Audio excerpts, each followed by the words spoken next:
Welcome to the Wellbeing podcast. Today I'm delighted to welcome Carin Luna-Ostaseski, who is the founder of Hot or Just Me, a comprehensive online shop and go-to resource for managing perimenopause and menopause. The site offers a wide range of trusted products, expert advice, a gift shop and bookstore, and a supportive community ensuring women have everything needed to navigate this transformative stage and feel empowered. Luna-Ostaseski journey with perimenopause symptoms like hot flashes, brain fog, anxiety, insomnia and night sweats inspired her mission to find a solution. A serial entrepreneur, Luna-Ostaseski is the first American woman and Hispanic person to create a Scotch whisky, SIA Scotch Whisky. The award-winning blend, launched through a record-breaking Kickstarter campaign, has left a significant mark in the industry. She has also founded the Entrepreneurial Spirit Fund by SIA Scotch, which has provided over $350,000 in grants for underserved entrepreneurs, making a tangible difference in their lives. She continues championing the next generation of entrepreneurs in her ongoing commitment to helping people thrive. And a very welcome to the podcast, Carin Luna-Ostaseski. Ostaseski, close enough. We'll take it. Okay. Yeah. We did our best. I did my best. How are you today? I'm fantastic. Thank you so much for having me on your show. No, my pleasure. So let's get this started. Where are you right now on planet Earth? Oh, right now I'm in Napa Valley, California, and while it's gloomy here, it doesn't hold a candle to Ireland. So okay. I'm grateful for our gloom. So if you were to sell as a tourism board for California, where your location is right now, sell it in 60 seconds. What's so wonderful about where you live?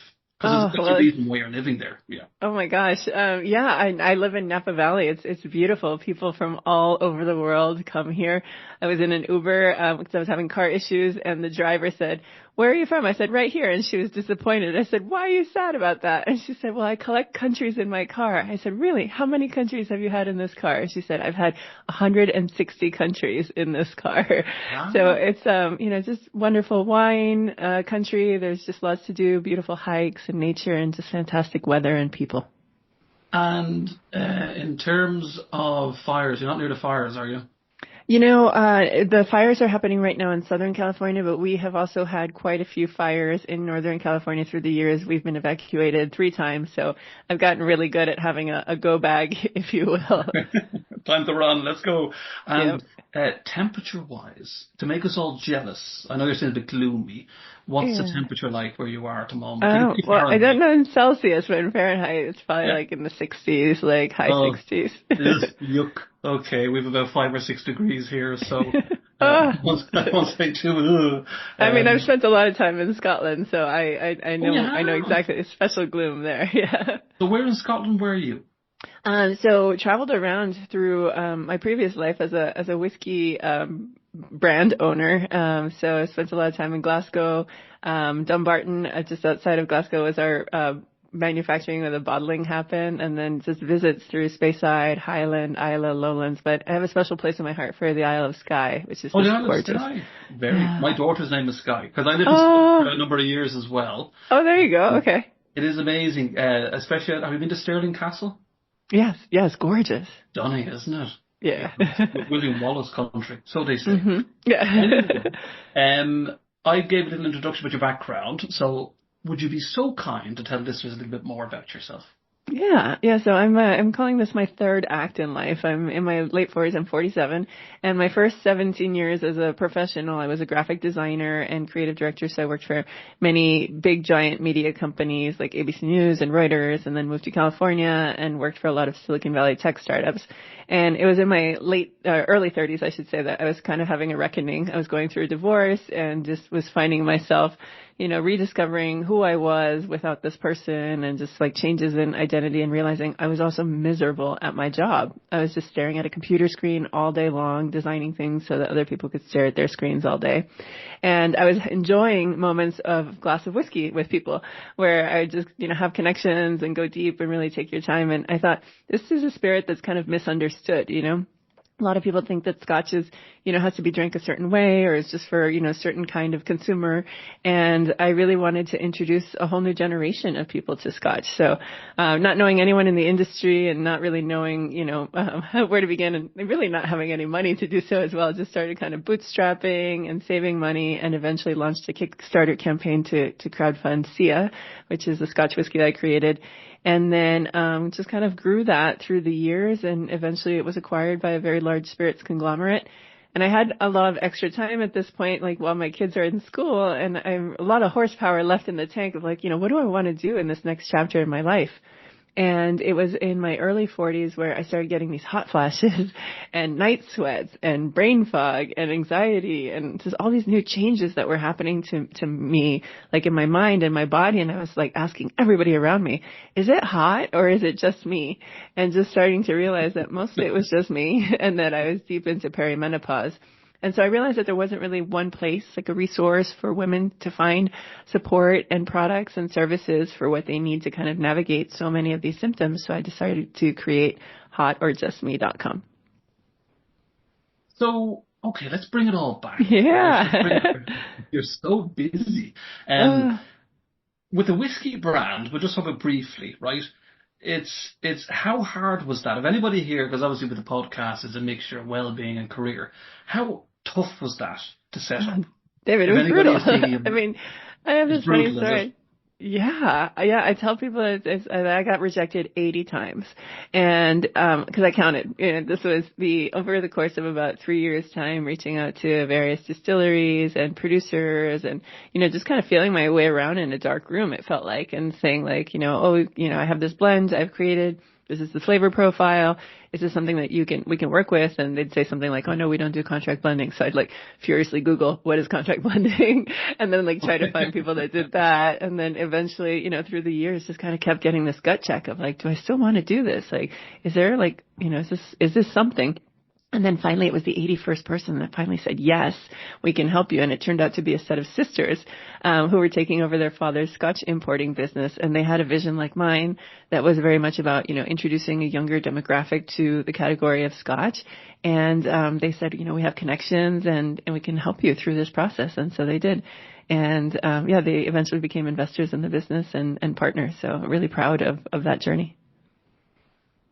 Oh, well done. I mean, congratulations. I mean, did you have, the 81st person said yes. I mean, did you have moments of tears? Oh my God. Did you have moments of tantrums? I tell people it was like I literally had blood. How did you manage that? Not well.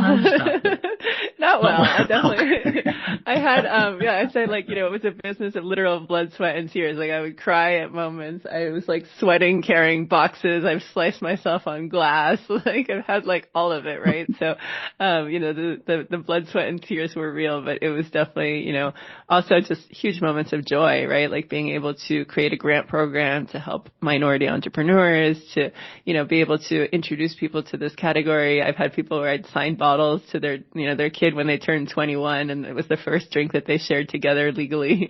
And just moments of celebration and joy that can happen over this beautiful spirit.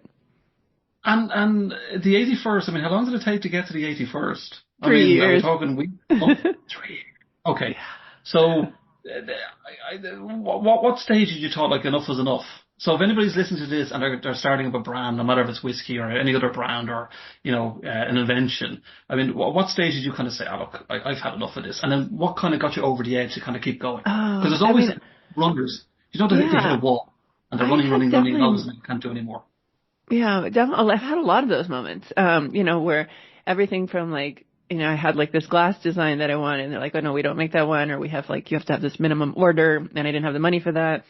Or like, I, had a name that I was set on, right? And then come to find out that someone else already had that name trademark. And then, okay, well, let me try this name. Oh, no, that one's already taken. How about this one? Well, that one's close, but there's a winery that's similar. Like, okay, let me just go ahead and try that one. And then got like a cease and desist letter from them. So I was like, okay, can't do that one. And then finally I was just like, oh, like I can't even come up with a name for this, right? And I like had this moment where I was sitting on the couch and I look over and I see the Scottish Gaelic dictionary. I was like, huh. And at that point I had gone through 5 different names through the trademark search. And you also want something that, can translate in many languages, is nothing offensive, that's something short and memorable. So it's like, there's a lot of things, right, that need to kind of get the checklist off. And so I was like, man, I've already done this 5 times. I was kind of going through word by word of the Scottish Gaelic dictionary. I landed on SIA. And Scottish Gaelic, they'll say Shia, but it's SIA for me because there's no H in it. So just phonetically, that's what I want to go with. And it meant the number 6. And I thought that's beautiful because there were 6 whiskeys in the original blend. And my friend later pointed out to me that it could stand for Scotch is awesome, which I thought was really cool too. Cool, so actually. yeah, so I think I had these moments for sure where I was like stuck, and then something would happen, right? I was just like stuck, and then just like a little, like you said, a bolt of energy, or like just feeling like, okay, maybe I am back in the right direction. Well, I tell you, you're just fascinating. I mean, I think I would have given up a long time ago, and you just kept pushing through. What about a support mechanism? I mean, did you have family around? Yeah. Friends? Yeah, so they say you're an idiot. What are you doing? No, I mean, it's wild. Like I'm a child of immigrants. We grew up with no money, and so there was like very much like a lot of pressure for me to like do something, that was worth the struggle, right? It was like worth the sacrifices that they made. And so, like when I told them I wanted to study graphic design, my dad, who was very supportive, and he's like, just do what you love, and the money will come. Like just be passionate about something. And my mom was just really scared. She was like, you're going to be an artist? Like, are you going to sell paintings on the side of the road? And I was like, no, nobody said anything about that. Like, this is like commercial art, and I'm going to be doing graphics and, for websites and TV. And she was just like, she didn't get it. But then it was really funny because then later on, like, eventually, like, one of my graphics was on Good Morning America, and that clicked for her. She's like, oh, okay, I get it. I see what you do now for a living. And then, right. Fast forward now, like, when I made whiskey, like, she was just sort of like, had never even really drank before. And that was the first glass of whiskey she'd ever had, was the one that I made. So it was really beautiful to share that with her. And then she would go to stores, like, in Miami where she lives, and she'd be doing like telling the people at the stores, like, that's my daughter's whiskey. So it was like really sweet to have that kind of level of support. And just knowing that, that she knew that I was a hard worker and that I would figure things out. And then, it's just through the years, like having now 3 kids, like they're seeing me as I'm starting this new business, struggle, right? And so they see, mom's doing something new, and, here she is, like, there'd be days where they're like, oh, did you get an order? I'd be like, no. And they're like, it's okay, Mom, tomorrow. You'll get them tomorrow. And then now it's like, as orders are starting to really come in, they're so excited for me and seeing like the process. And I think it's really beautiful to share not just like the successes, but also the struggles with your family, that you're going through, so that they can be a support system. That's lovely. I mean, it's we're going to get to the nitty gritty now of why you're on the podcast. But in terms of, like, let's talk from the men's point of view. Okay? So any men out there listening to this in relation to menopause, premenopause, what is it in terms of what you're experiencing, or talk to an idiot like me, who might just go like, oh, what's wrong with her? Why is she grumpy?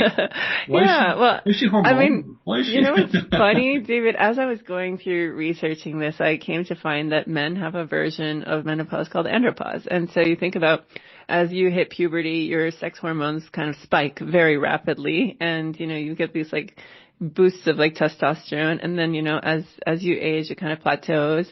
And then as you hit, late 40s, 50s, testosterone will start to decline about 1% every year. And because it's gradual, it's not as obvious, right? But there is, there's hair loss, there's weight gain, there's depression, headaches, insomnia, mood swings.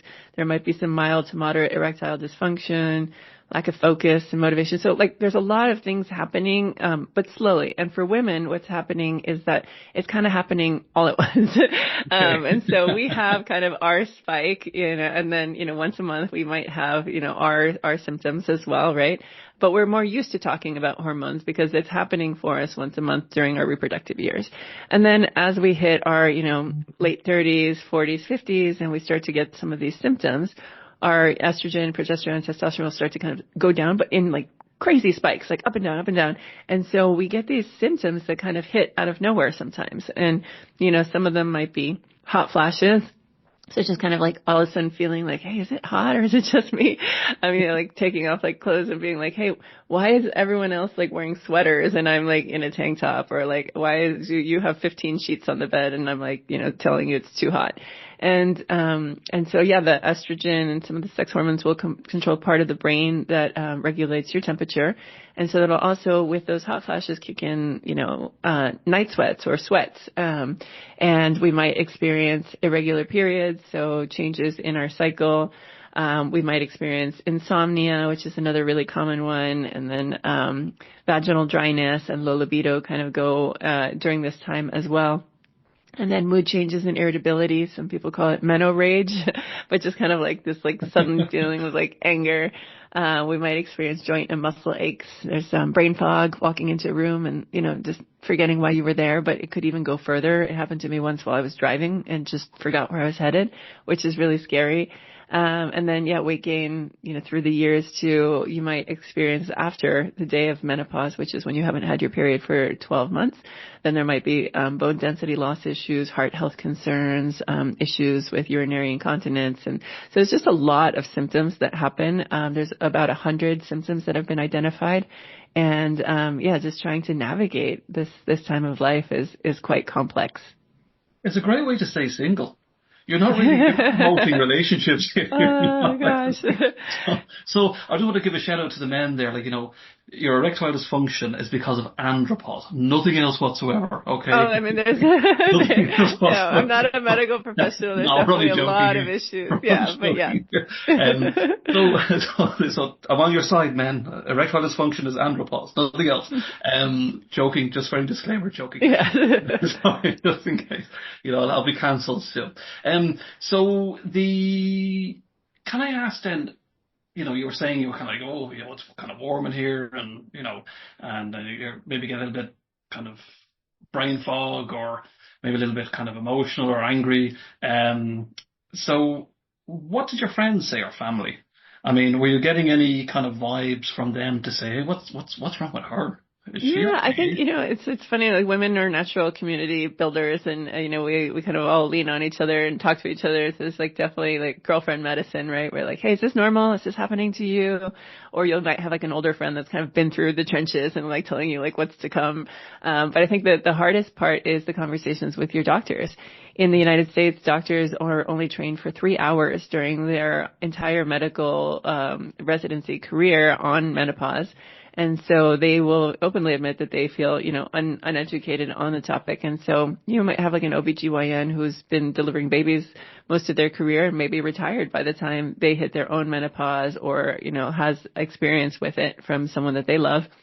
And so unless a doctor's kind of taken that extra step of certification, sometimes they're just trying to treat that one symptom. So you go in and say like, I'm having trouble sleeping. So they'll give you like some sleeping pill, or you're like, hey, I'm having, problems with anxiety, and they might give you like an antidepressant or something. So it's like versus just kind of taking a step back and saying maybe like a bigger conversation around hormones needs to happen. So I think it's important to kind of push back on your doctor and say, hey, are you familiar with perimenopause and menopause? Is there someone in your practice that you could refer me to?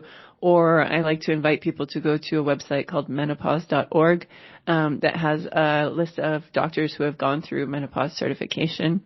And then, similar in the UK, as I think definitely ahead of the US when it comes to menopause support, but we do have quite a few telehealth options as well. So if there's not a doctor in your area, you can go to Alloy or MIDI or Evernow that have a few options there for telehealth.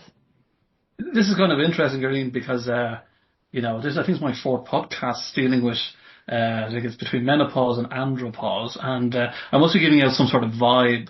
Your listeners are craving for it. We keep tuning in. It's because we care, right? That's it. I love it. So, perimenopause, when is that supposed to start? Is there a time span? Yeah, it varies. It can start in your early 30s. It could start in your 40s. There could be a medical event that might trigger it to happen sooner.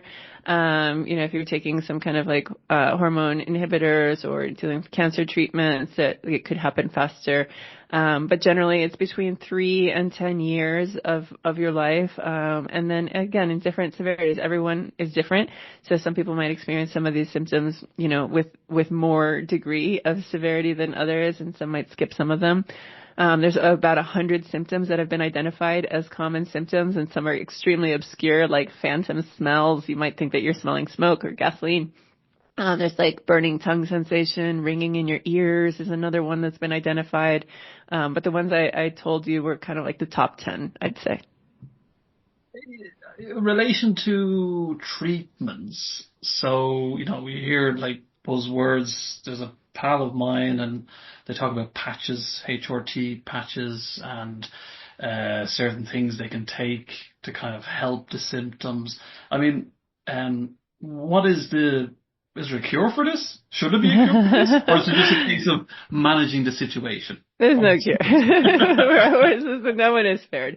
But yeah, I like to send people to a wonderful book written by Dr. Haver called The New Menopause, and she goes quite into detail about HRT, also called MRT for menopause related therapy. And so there's a variety of hormone modalities. It could be pills, patches, creams, different treatments for estrogen, for progesterone, for testosterone. So I think it's and unfortunately it's kind of like a guessing game. Like, start with something low, see if this helps. It might help with some symptoms, but not with others. So it's not a one size fits all solution. And for some people it might not be right at all, right? So what else can you do?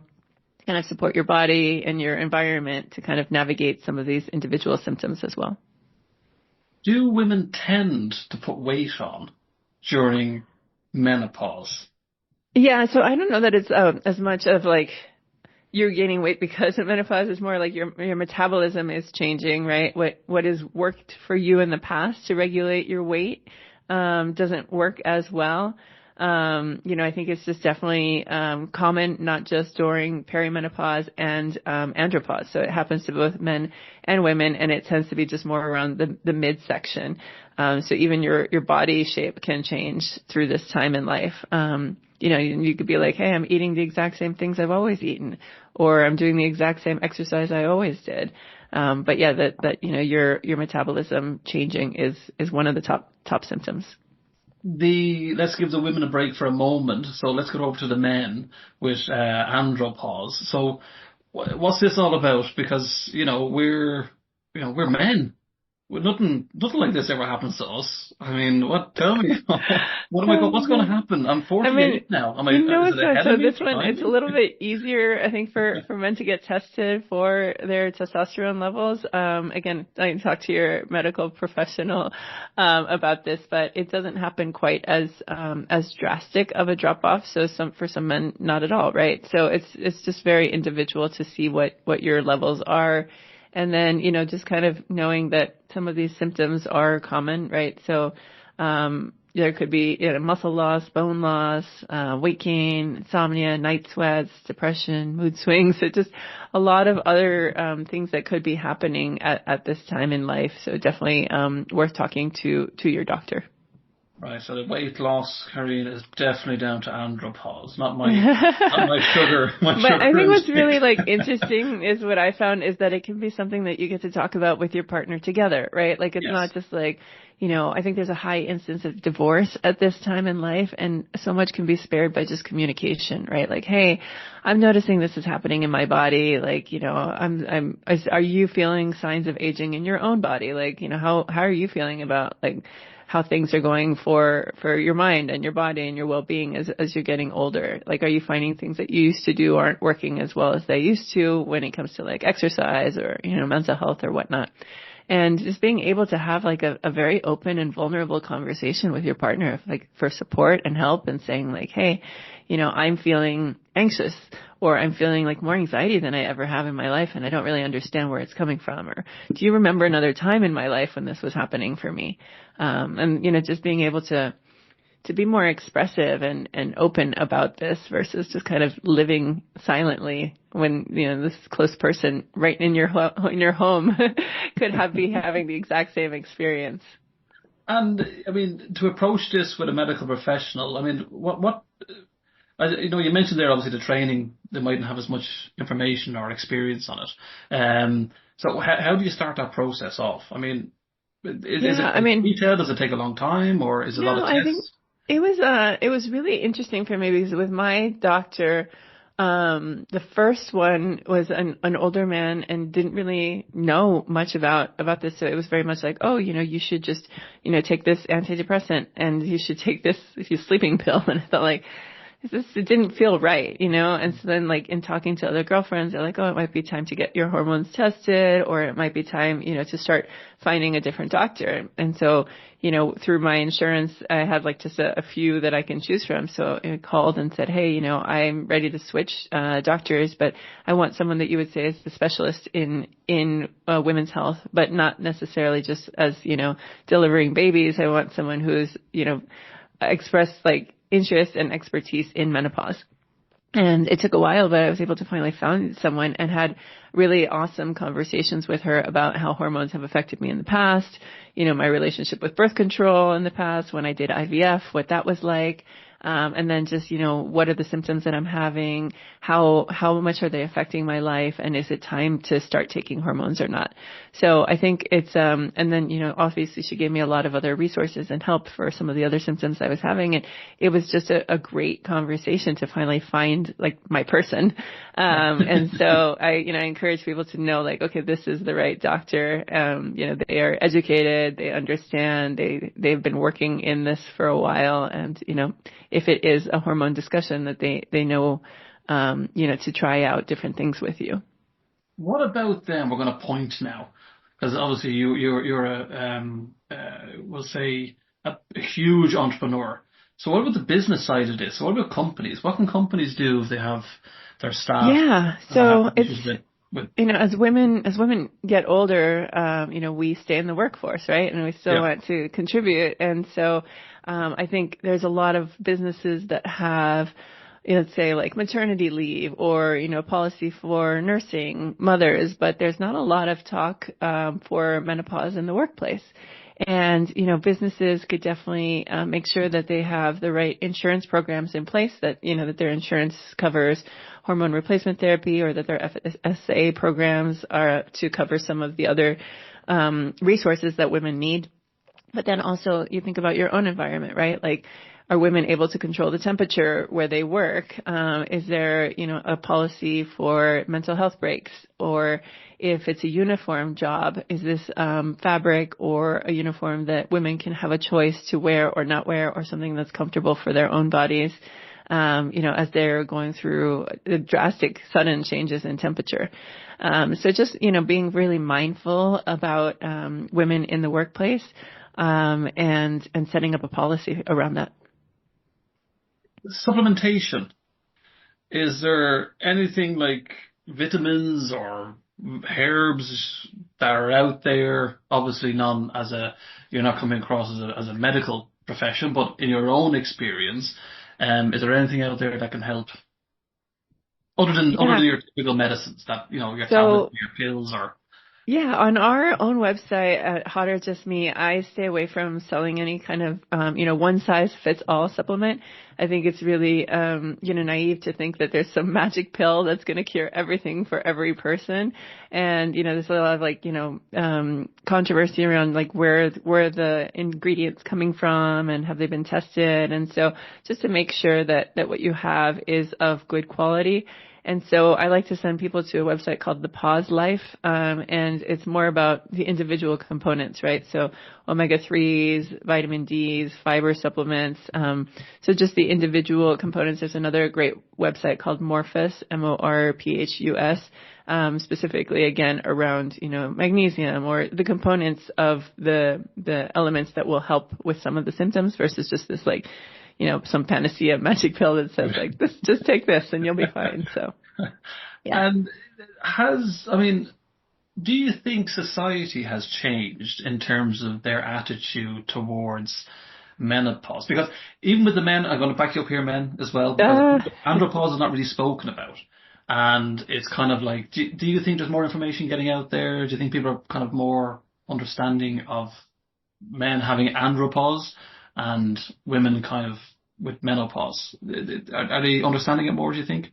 I think so. I think, growing up, perimenopause wasn't even just like a word in our lexicon, right? That we like talked about with our mothers, and, understanding, that now with our daughters and our sons that we can talk about, hormones and have a bigger conversation versus just like, here's what's happening right now, but like have a bigger, like, this is the journey that your body is going to go on, like as through time and like as you're going through your reproductive cycle. And there will be a decline at some point. It might be like when you're my age and you might be experiencing, things like, and then you tell them exactly what you're having, right? So that there's definitely more of a discussion.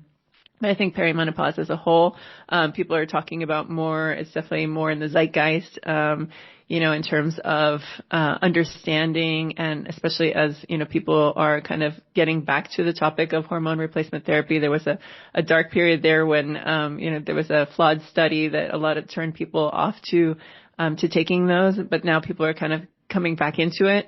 And sadly, like a little bit like with hesitation because of this. So just, I think it's important for people to educate themselves, to, read about it and just find the right practitioner. So I think we're definitely at a time now where, perimenopause and menopause are more discussed and openly without any shame or stigma as this is just a time in our life. Did you experience, if you don't want to answer this question, please don't, but did you experience any sleep issues? Oh yeah, big time.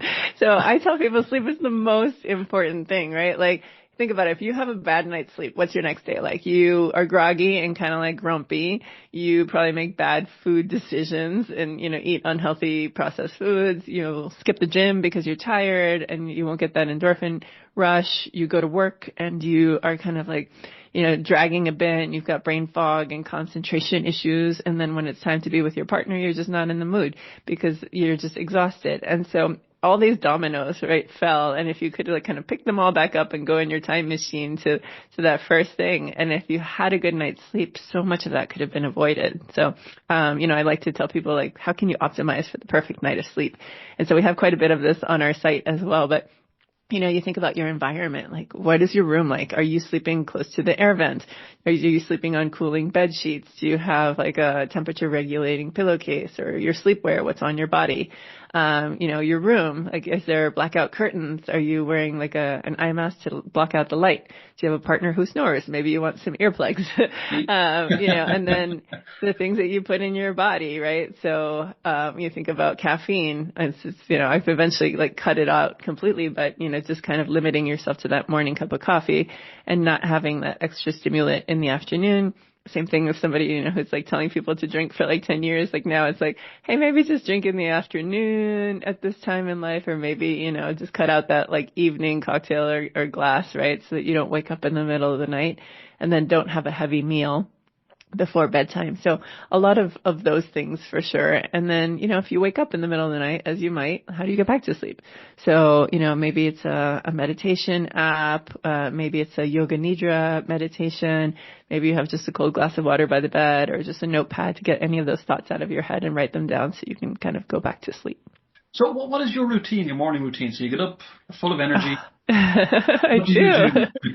So it's funny you say that. So I used to be a night owl, like somebody that would stay up late and think that was kind of my sweet spot. But as I've gotten older, I read this book called The 5 a.m. Club, and it was just really helpful in terms of understanding, like, hey, this is the magic hour as a, mom to 3 kids, a wife, an entrepreneur. There's not a whole lot of time at the end of the day that I've got like good energy, right? So I've just kind of trained myself to wake up at 5 and sometimes now even without an alarm. And I think also as I've gotten older, I kind of need less sleep. And since cutting out like that evening alcohol, I've definitely like waking up with more energy. And then I go to the gym. There's a workout class that I like to do at 5:30. It's not the most effective workout because I'm definitely a little like slower and groggy, but when I come home, I'm excited. I'm like, I already got my workout in. Like, it doesn't matter. I'm not going to like guilt myself the rest of the day because I got it done. And then I shower, and then I get the kids up and make breakfast and then do all the kids stuff. But I do have this awesome journal called the Productivity Planner. And it's by a group called Intelligent Change. And then what I did was I printed out like all the things that make me happy, and I like glued it to it. Wow. So I've got like my relationship, my kids, my business, my hobbies, adventure, travel. So just kind of like the why, like why am I being organized so that I can enjoy these other things?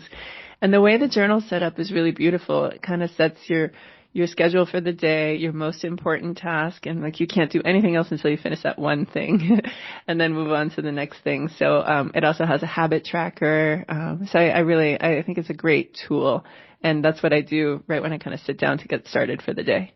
You left one thing out, Carin. You left out your favorite podcast and on the way to school. So on the way to school, the kids listen to Spanish, and on the way home, I listen to my favorite podcast. Oh, the Wellbeing and Improvement podcast. Thank you. Thanks very much. The long-term effects, before we move on to the business side, the long-term effects of kind of not paying attention to menopause or andropause. I mean, is there any issues that are known out there? Any concerns that an individual should be? It's just more like quality of life, right? Like if you can have a happy life and kind of, start now, why not? Why suffer in silence, and why hold this in? There's definitely, if you don't pay attention to your heart health, to your bone health, these have like massive impacts, right? Like, heart disease and, osteoporosis and, just some bigger issues. But yeah, I would say just in taking care of your mental health as well is enormous. I'm now being nosy at your website. Hot or Just Me. I do. I mean, did you get that name just generally because it was just Hot or Just Me? Is that? Yeah, exactly. Yeah, that's like the most asked question that I was asking was, hey, is it hot or is it just me? And so, it's kind of funny, like, we talked about naming a business and how I struggled with my first one. This one came so easily. It was just like, well, it was just like, that's just so obvious. And it was really sweet that everything was just available. I didn't have to like, get a .org or anything like that.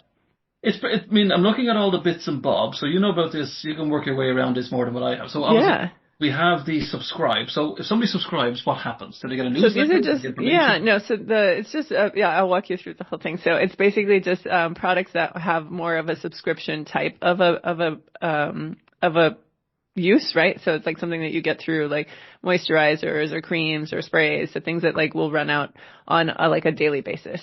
We have it grouped also by bundles. So a lot of our products are kind of grouped by needs, right? So we have one called Welcome to the Club, where we have a selection of books and gift cards and a greeting card you could give to a friend.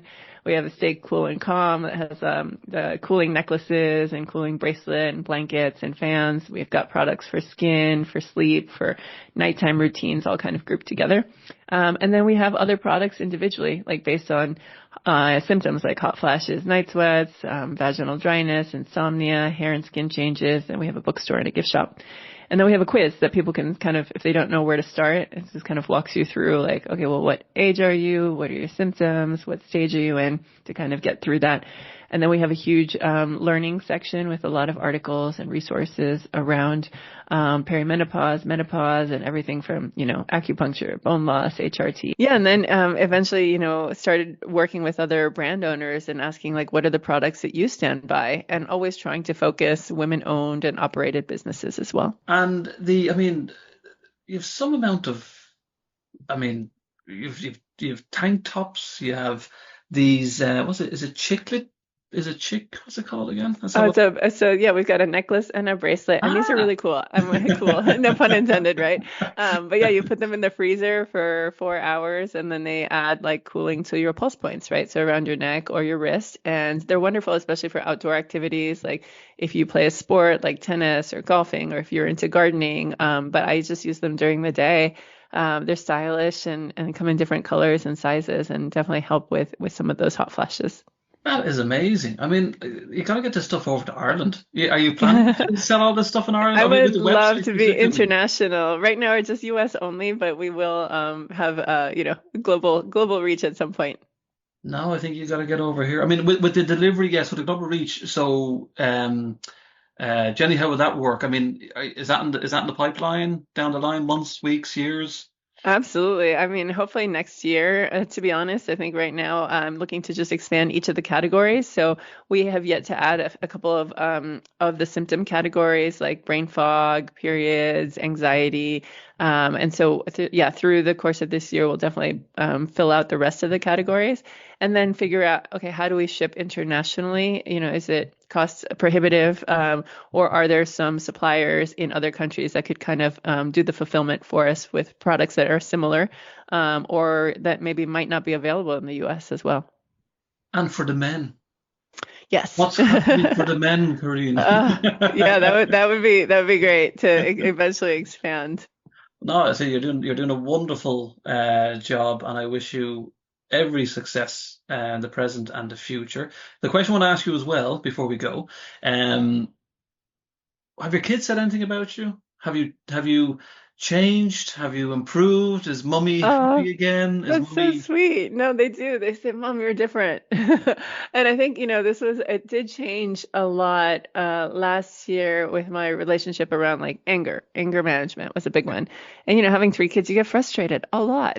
okay? And so I was introduced to something called transcendental meditation from a friend and went through, the training. And growing up, like I was never someone that could meditate, right? I always had like that inner voice, that chatter, or that self-critic saying you're doing it wrong.